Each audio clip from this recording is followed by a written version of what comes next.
Corona virus के आम लक्षण सर्दी, खांसी और बुखार है, लेकिन एक नई स्टडी की मानी तो इन सबके पहले कोविड के कई मरीजों में न्यूरोलॉजिकल लक्षण दिखाई देने लगे। ये स्टडी अमेरिका के नॉर्थ वेस्टर्न मेडिसिन की है। मरीजों के न्यूरोलॉजिकल लक्षणों पर की गई ये समीक्षा एनल्स ऑफ न्यूरोलॉजी में प्रकाशित की गई।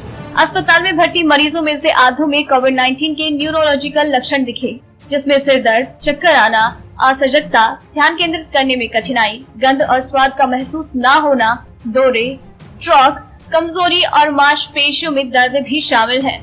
स्टडी के प्रमुख लेखक और न्यूरो संक्रामक रोगों के Northwestern Medicine chief doctor Igor Koralnik ने कहा है, आम जनता और चिकित्सकों को इसके बारे में पता होना जरूरी है, क्योंकि कोरोना वायरस इन्फेक्शन बुखार, कफ और सांस की दिक्कत से पहले शरीर में न्यूरोलॉजिकल लक्षणों के साथ मौजूद हो सकता है।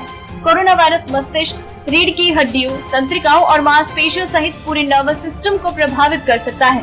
डॉक्टर कोरालनिक ने कहा कि कोविड के कई अलग अलग तरीके न्यूरोलॉजिकल डिसफंक्शन का कारण बन सकते हैं। ये बीमारी खासतौर से फेफड़ों, किडनी और दिल पर ज्यादा असर डालती है, लेकिन ऑक्सीजन के अभाव में इसका असर ब्रेन पर भी पड़ सकता है। अगर आपको ये रिपोर्ट पसंद आई तो इसे लाइक और शेयर करें, साथ ही अपने व्यूज हमें कमेंट करके जरूर बताएं। सब्सक्राइब करें हमारा चैनल ऐसी ही लेटेस्ट और इंटरेस्टिंग न्यूज के लिए।